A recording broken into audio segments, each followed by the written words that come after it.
Good morning बच्चों। कक्षा 9वीं गणित भाग 1 पाठ 4 अनुपात और समानुपात। हमने कक्षा 7वीं कक्षा 8वीं में अनुपात और समानुपात के बारे में पढ़ा हुआ है। आपने पिछली कक्षाओं में एक्चुअली मेरे ख्याल से 6ठी कक्षा से ही आप अनुपात के बारे में पढ़ रहे हो। आपको याद होगा हम घर में भी बहुत बार अनुपात इस शब्द का उपयोग करते हैं। जब हम किसी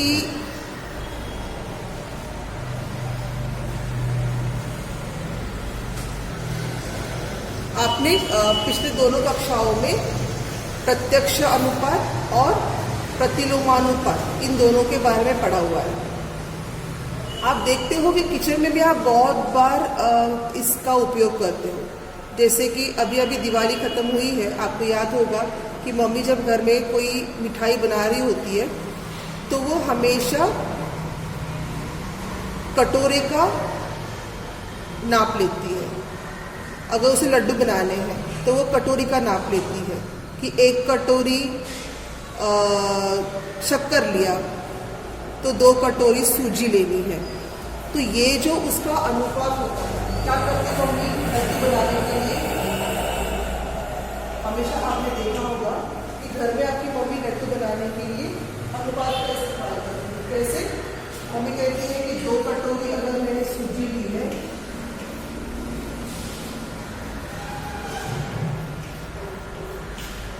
तो 1 कटोरी क्या लेगी? शक्कर लेगी। अब इस अनुपात का मतलब क्या है? यहाँ पर सूजी और शक्कर का अनुपात क्या है? ये अनुपात का चिन्ह है।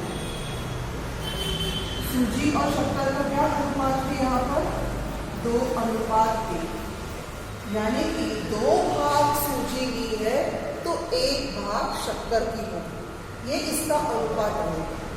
तो इस अनुपात के आधार पर आप यदि सूजी का प्रमाण बढ़ाओगे तो कितनी शक्कर लेनी है ये बता सकते हैं। समझो अगर आपके पड़ोसी किसी आंटी को दोबारा लड्डू बनाने पर उनको 2 कटोरी सूजी का नहीं, उन्हें ज़्यादा कटोरी सूजी का लड्डू बनाना है। यहाँ पर आपकी मम्मी ने उनको अनुपात बताया है, सूजी यदि 2 कटोरी है तो 1 कटोरी शक्कर लेनी पड़ेगी। अगर बाजू वाले आंटी को अगर लड्डू बनाने हैं और उन्होंने कहा कि भाई मुझे सूजी जो है वो 12 कटोरी लेनी है, तो बताइए मुझे इस सूजी के अनुपात में शक्कर कितनी लेनी हो? नहीं बताऊँ शक्कर कितनी लेनी। यहाँ पर आपकी मम्मी ने उनको कौन सा अनुपात बताया है? 2 कटोरी सूजी को 1 कटोरी शक्कर। यदि 2 कटोरी सूजी को 1 कटोरी शक्कर तो 12 कटोरी सूजी को कितने कटोरी शक्कर? ये होगा उसका अनुपात। इसके आधार पर आप क्या करोगे? कितने कटोरी शक्कर लेनी है ये निकालोगे। तो अनुपात का यहाँ पर उपयोग होता है और इस प्रकार से अनुपात का उपयोग किया जाता है। समझे आप? इसके अलावा आपने देखा अनुपात को हम A अनुपात B या A/B इस तरीके से लिखते हैं। अभी हमने देखा ना, हमने सूजी और शक्कर का अनुपात कैसे लिखा था, याद है?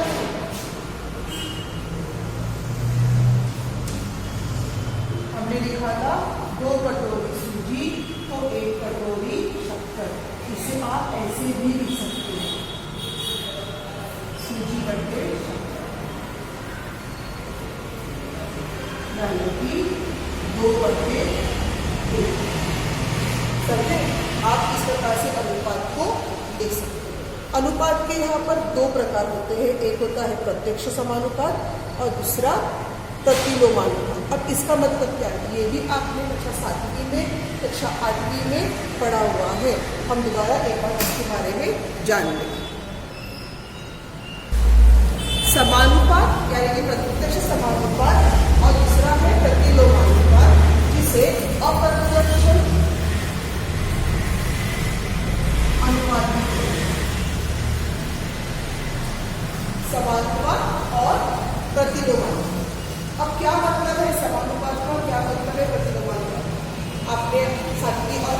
कक्षा में इसके बारे में पढ़ा हुआ है, पर हम दोबारा एक बार इसके बारे में जानकारी प्राप्त कर लेते हैं।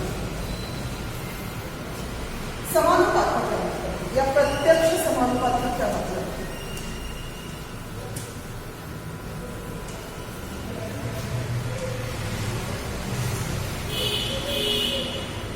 अब ध्यान देकर छोटा सा बहुत ही आसान सा उदाहरण लेते हैं।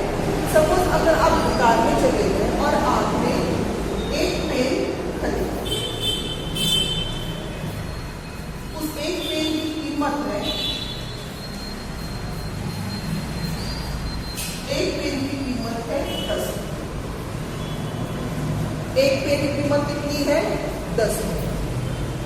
यदि मेरे पास ज्यादा पैसे हैं और मुझे अगर 5 पेन खरीदने हैं, देखिए ध्यान दें, एक पेन की कीमत है 10 रुपये। यदि मैंने पेन की संख्या बढ़ाई और मैंने 5 पेन खरीदे, तो कीमत बढ़ेगी या घटेगी? कीमत ज्यादा देनी पड़ेगी या कम देनी पड़ेगी? दोबारा सुनो, पेन की संख्या मैंने बढ़ाई तो मुझे पैसे भी ज्यादा देने पड़ेंगे या कम देने पड़ेंगे? हालांकि आपको पैसे ज्यादा ही देने पड़ेंगे।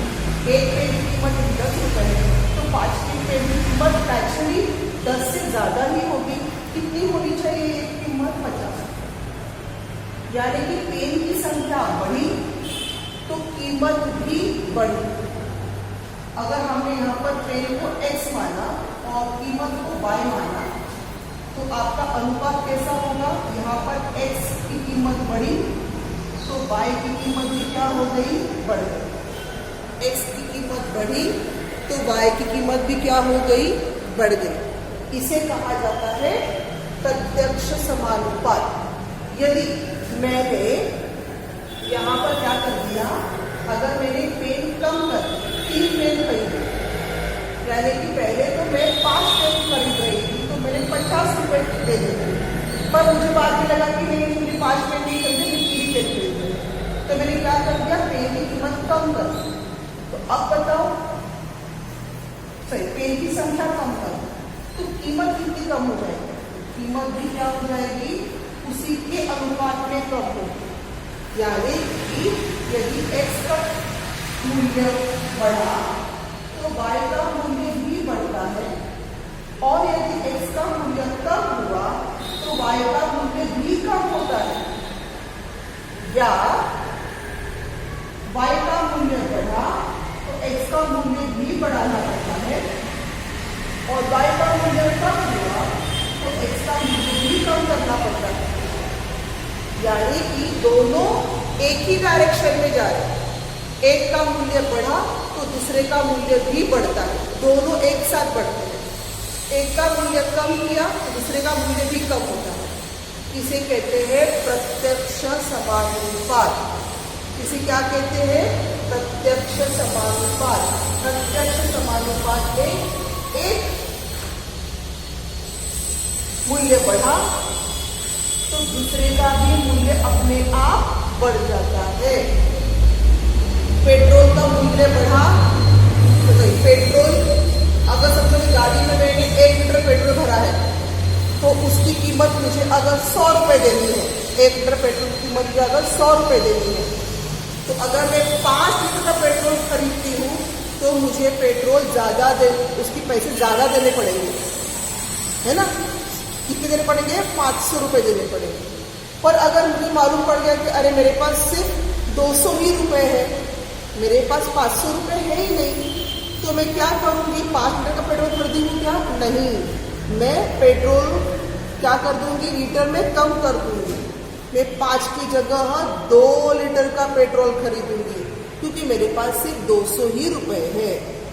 तो जितना आपका पेट्रोल बढ़ गया उतनी उसकी कीमत भी बढ़ जाएगी। अगर कीमत कम कर दी तो नेचुरली पेट्रोल जो आप खरीदोगे वो भी आपको क्या करना पड़ेगा? कम खरीदना पड़ेगा। तो इसे क्या कहते हैं? प्रत्यक्ष समानुपात। प्रत्यक्ष समानुपात लिखने का या प्रत्यक्ष समानुपात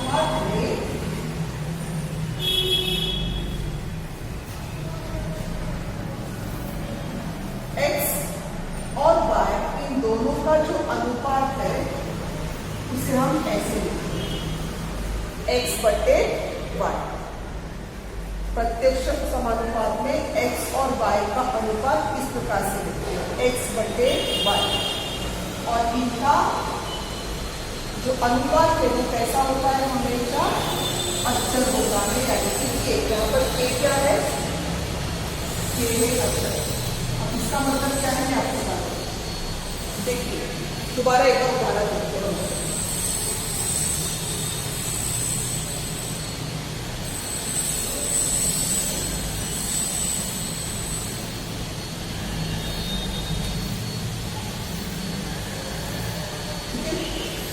यहाँ पर मैंने आप पेन का उदाहरण लिया, पेन को x मानो और पेन की कीमत को y मानो। ठीक है, देखिए एक पेन खरीदा, उस एक पेन की कीमत कितनी है, 10 रुपये। 5 पेन खरीदे, उसकी कीमत हो गई 50 रुपये।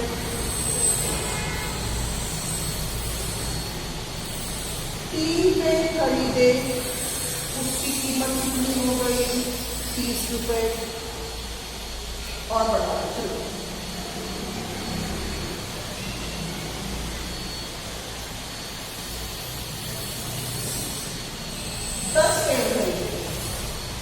कीमत कितनी हो गई, 100। बात सही है, यहाँ तक सबको समझ में आया।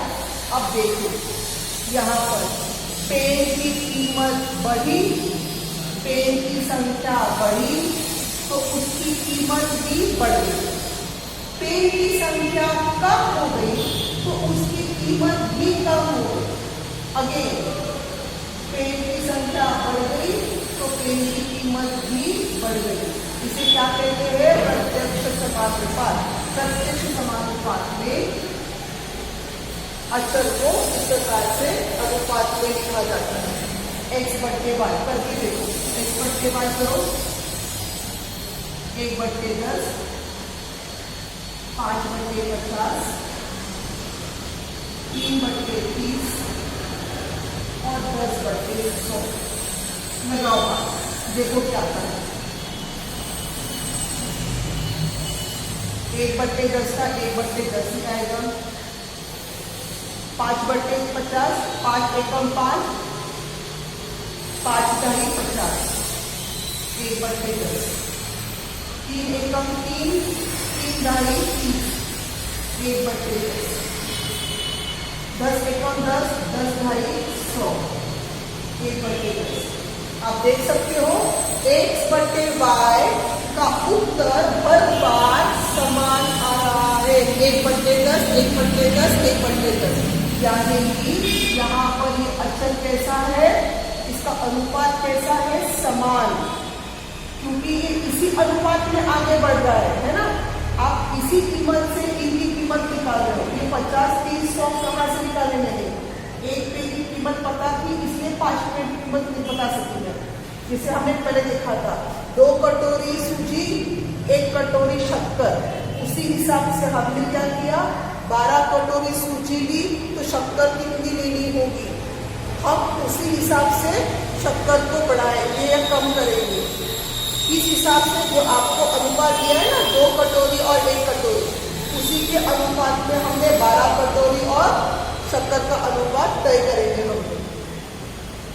तो इसी प्रकार से यहाँ पर 1 पेन की कीमत दी है तो हम 5 पेन की कीमत निकाल सकते हैं। तो ये अनुपात कैसा है, अचर है। ये अनुपात कैसा है, अचर है, ध्यान रखो। इसलिए समानुपात का सूत्र या समानुपात का जिसे हम कहेंगे समीकरण क्या है, समानुपात का अचर कैसे लिखेंगे, समानुपात का अचर लिखेंगे k बराबर x/y। समानुपात का अचर कैसा लिखेंगे हम लोग, k बराबर x/y। अब प्रतिलोमानुपात में क्या होता है वो देखते हैं।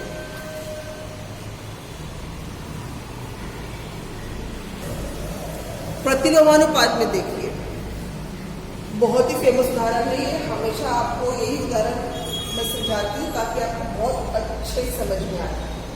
सपोज कोई काम करना है, कोई घर बनाना है या कोई घर में, चलो ठीक है हम लो एक दीवार बनानी है, ठीक है, एक दीवार को बांधना है, उसके लिए कुछ मजदूर चाहिए। अब दीवार सपोज 2 मजदूर उस दीवार को बनाना शुरू कर देते हैं, ठीक है, 2 मजदूर दीवार बनाते हैं। अब मैंने यहाँ पे दीवार का उदाहरण दिया है, आप कोई भी उदाहरण दे सकते हैं। एक घर पेंट करना है, खेत में काम करना है, सब्जियां उठानी है, ट्रक में सामान डालना है, कुछ भी एक दीवार बनानी है, उसके हमें 2 मजदूर लेंगे। 2 मजदूर अगर दीवार बनाने का काम 10 दिन में पूरा करते हैं, देखिए 2 मजदूर दीवार बनाने का काम यदि 10 दिन में पूरा करते हैं, 2 मजदूरों को एक दीवार बनाने के लिए 10 दिन लगते हैं। अगर मुझे लगा कि यार बहुत स्लो काम हो रहा है ना, 2 मजदूर कर रहे हैं, 10 दिन लगा रहे हैं, मुझे काम जल्दी पूरा करना है, तो अगर मैंने 2 की जगह 4 मजदूर लगाए तो काम कितने दिन में पूरा होना चाहिए? मजदूरों की संख्या बढ़ी तो दिन बढ़ेंगे या कम होंगे?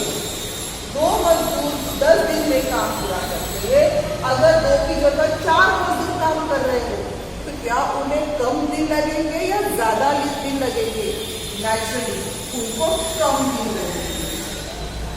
लेकिन मैं यहाँ पे 5 लिख रही हूँ ना, अब यहाँ पे बड़ी आसान है, इसलिए मैं तुरंत से पहले 5 लिख दिए, क्योंकि मजदूर दूसरे हो गए तो दिन यहाँ पे आगे हो गए, ऐसा मैंने यहाँ पे अंदाजा लगाया है। आपको इसको कैलकुलेट आप कर सकते हैं, आप इसे सॉल्व करके भी लिख सकते हैं, ठीक है, ये मैंने अंदाजा। अगर मैंने मजदूर की संख्या कम कर दूं, 1 मजदूर बुलाया काम करने को, छुट्टी का दिन है, 1 ही मजदूर काम करने आया, दूसरा आया ही नहीं, तो अब बताओ मुझे 2 की जगह अगर 1 मजदूर काम करने आता है तो क्या 10 दिन या 10 दिन से कम दिन लगेंगे या ज्यादा दिन लगेंगे? मजदूरों की संख्या कम हो गई तो दिन क्या होंगे? बढ़ जाएंगे। दिन क्या होंगे? बढ़ जाएंगे। दोबारा अगर मुझे लगा कि अरे नहीं और मजदूर बुलाने चाहिए, मैंने 5 मजदूर बुलाए तो दोबारा दिन क्या होंगे? यहाँ पर कम हो जाएंगे। अब यहाँ देखिए, पहले 1 की जगह 5 मजदूर बुलाए तो दिन भी क्या हो जाएंगे? कम हो जाएंगे। मजदूरों की संख्या बढ़ी तो दिन कम हुए, मजदूरों की संख्या कम हुई तो दिन बढ़ गए।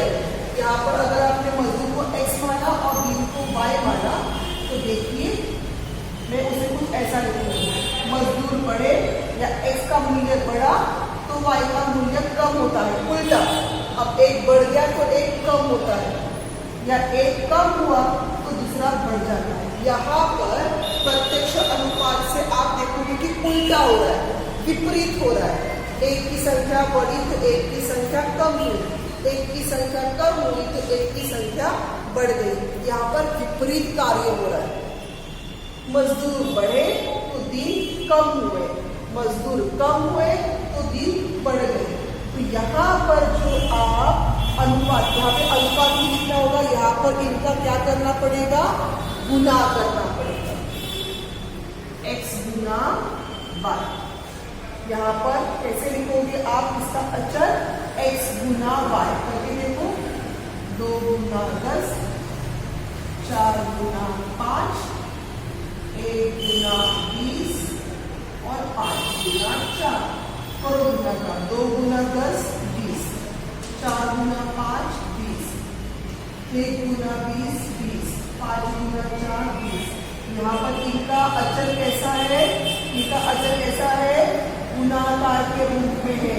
इनका अचर कैसा था? भागाकार के रूप में था। ये फर्क जान लो। समानुपात में अचर भागाकार के रूप में है और प्रतिलोमानुपात में अचर गुणाकार के रूप में लिखा जाता है। इसे ध्यान में रखना है, ये बहुत जरूरी है। इसी के आधार पर आपको आगे के सारे गणित करने हैं। समानुपात में एक राशि बढ़ी तो दूसरी राशि भी बढ़ती है, एक राशि कम हुई तो दूसरी राशि का मूल्य भी कम होता है। प्रतिलोमानुपात में उल्टा होता है, एक राशि बढ़ी तो दूसरी राशि कम हो जाती है, एक राशि कम हुई तो दूसरी राशि बढ़ जाती है। ये आपको दोनों बातें ध्यान में रखनी है और इनका ये फर्क भी आपको ध्यान में रखना है। इसी के आधार पर आपको आगे के गणित करने हैं, समानुपात और प्रतिलोमानुपात। पेज नंबर किताब में पेज नंबर 58 और 59 पर बड़े विस्तार से और अच्छे से आपको ये बात समझाई गई है। आपको यदि ये मैंने पढ़ाया हुआ समझा है, इसके बाद आप किताब में एक बार थोड़ा सा पढ़ लो।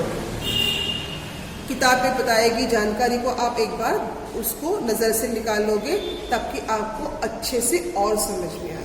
अब आगे हम देखते हैं कि अनुपात के गुणधर्म क्या है। ठीक है, अनुपात के गुणधर्म पेज नंबर 59 पर आपको अच्छे से इसको 5 गुणधर्मों को बताया गया है। हम इसको एक बार समझ लेते हैं। नंबर 1, ए और बी इन दोनों अनुसंख्याओं का अनुपात, यदि संख्या आपको या दो राशियां दी है आपको ए और बी, तो इनके अनुपात को आप या तो ए अनुपात बी इस तरीके से लिख सकते हो या ए बटे बी इस तरीके से लिखा जाता है। या तो इसे आप ऐसे लिखो या तो इसे ऐसे लिखो, दोनों का अर्थ समान है। यहाँ पर ए को पहला पद या पूर्व पद कहा जाता है।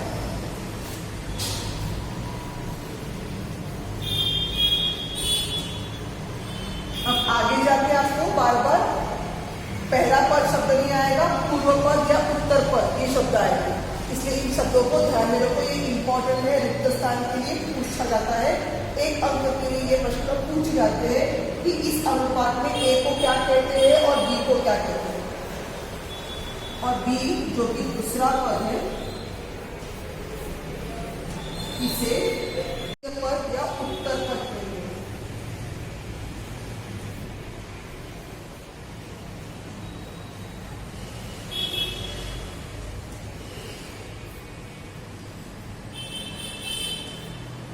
इन बातों को ध्यान रखना है। ए और बी यदि दो संख्याएं हैं तो उसे ए अनुपात बी इस फॉर्म में आप लिख सकते हो या ए बटे बी इस तरीके से भी लिख सकते हो। यहाँ पर ए को पूर्व पद और बी को द्वितीय पद या उत्तर पद भी कहा जाता है। अगर कोई उदाहरण लेना हो तो हम कहेंगे कि समझो 3:5 ये उदाहरण है, उसे आप 3:5 इस तरीके से भी लिख सकते हो। यहाँ पर 3 क्या है, पूर्व पद, और 5 क्या है, उत्तर पद या द्वितीय पद। समझा? बात को ध्यान में रखो। ये बातें छोटी छोटी है लेकिन एक एक अंक के लिए पूछी जाती है। अब दूसरा वाला गुणधर्म देखते हैं। ये पहला गुणधर्म आपको समझ में आ गया। दूसरा गुणधर्म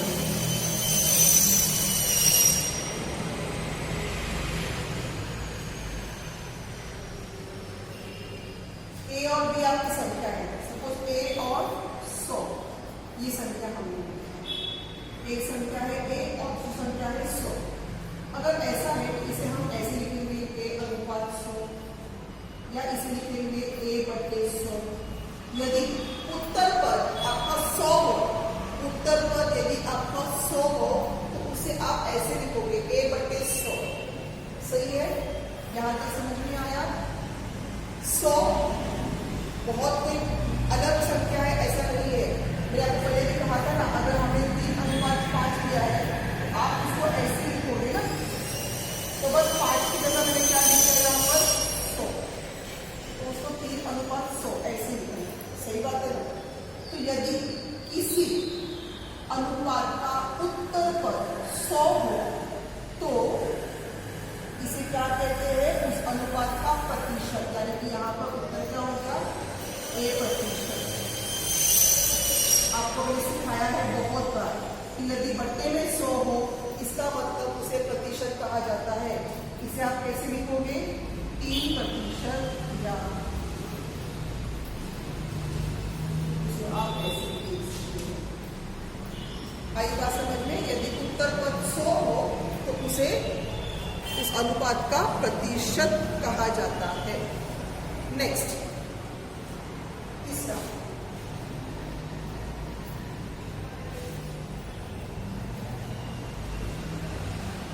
सपोज कोई अनुपात दिया है, हम लेते हैं ए अनुपात बी। इसे आप कैसे लिखोगे? ए बटे बी, सही है। इसको अगर आपने किसी भी एक संख्या से गुना किया या भाग लगाया तो भी ये जो अनुपात है, ये अनुपात का मूल्य बदलेगा नहीं। अनुपात अपरिवर्तित होता है, मतलब उसमें कोई भी परिवर्तन नहीं होता। सपोज अगर मैंने इसमें के से गुना किया, यहाँ से के से गुना करूंगी तो नेचुरली यहाँ भी के से गुना करना पड़ेगा। इसलिए मूल्य में कोई फर्क नहीं आएगा। यहाँ पर के से गुना किया तो यहाँ पर भी आपको के से गुना करना पड़ेगा। इसमें कोई भी बदलाव आएगा नहीं, इसके अनुपात में कोई बदलाव आएगा नहीं। इसका मतलब क्या है? देखो, 3/5 या 3:5, इसको मैंने अगर 2 से गुना किया, इधर किसी एक ही संख्या से आपको गुना करना है, तो यहाँ पर मुझे क्या करना पड़ेगा? 2 से गुना करना पड़ेगा। 3 दूनी 6, 5 दूनी 10, 6/10। संक्षिप्त में करो, अपनी संक्षिप्त करो तो 2 3 8 6, 2 5 10, आगे वापस से 3/5। यानी कि किसी एक अक्षर से या किसी एक शून्यत संख्या से अगर आप अनुपात को गुना करते हो या भाग करते हो तो अनुपात अपरिवर्तित होता है, उसमें कोई भी बदलाव नहीं आता, वैसा का वैसा ही रहता है। अनुपात में कोई फर्क नहीं पड़ता। आगे जाते हैं नंबर 4 पर।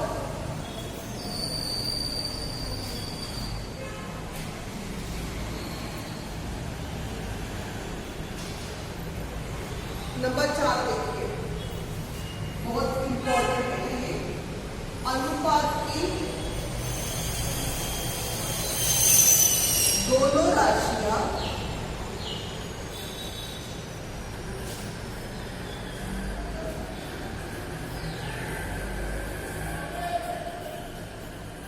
एक ही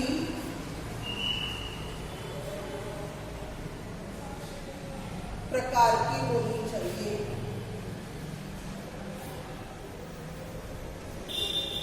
इसका मतलब क्या है? इसका मतलब ये है कि अगर मैंने ऐसा लिखा है 2 लीटर, अच्छा हम सूची वाला उदाहरण लेते हैं, 2 किलो सूजी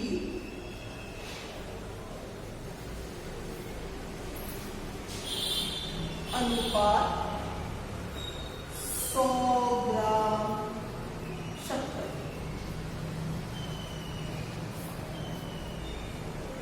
यहाँ पे 2 किलो सूजी लिख के यहाँ पे 100 ग्राम शक्कर, इनका अनुपात बनाना है। मैंने क्या लिखा ऊपर? अनुपात की दोनों राशियां एक ही प्रकार की होनी चाहिए। अगर ये किलो में है तो इसे भी किलो में लिखो, और यदि ये ग्राम में है तो इसे भी ग्राम में लिखो। अब इसको किलो लिखना थोड़ा मुश्किल है, हो सकता है, और इसे हम ग्राम में बहुत आसानी से लिख सकते हैं। कैसे? 1 किलो मतलब कितने ग्राम? 1 किलो मतलब 1000 ग्राम। तो 2 किलो मतलब कितने ग्राम? 2 किलो मतलब 2000 ग्राम। तो 2000 ग्राम सूजी अनुपात 100 ग्राम शक्कर। ये अगर यदि किलो में है तो इसको किलो में लिखो, या तो ये ग्राम में है तो इसे ग्राम में लिखो। तो हमने दोनों को ग्राम में लिख दिया। ये हो गया सेम प्रकार। समझ में आया?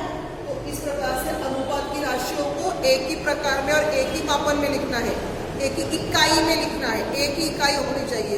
यहाँ पर अगर सेंटीमीटर है तो वहाँ पर भी सेंटीमीटर ही होना चाहिए, यहाँ पर मीटर है तो वहाँ पर भी मीटर ही होना चाहिए।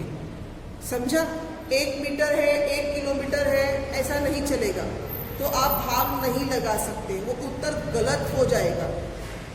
इसे ध्यान रखो, हमेशा दोनों भी राशियां एक ही प्रकार की, एक ही इकाई की होनी चाहिए।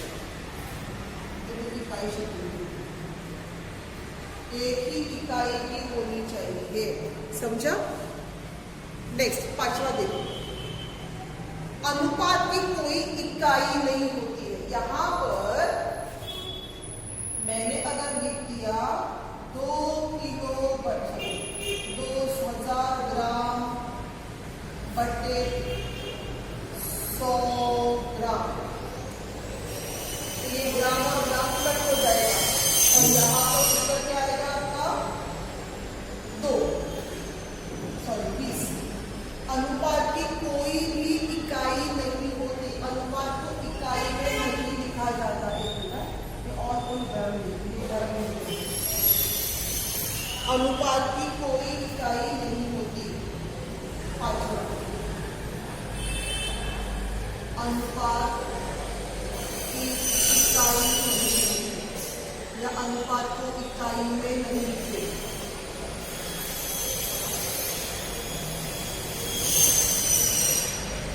अगर ऐसा लिखा हुआ है 200 ग्राम अनुपात 100 ग्राम, 100 ग्राम ठीक है, तो आप उसको ऐसे लिखोगे,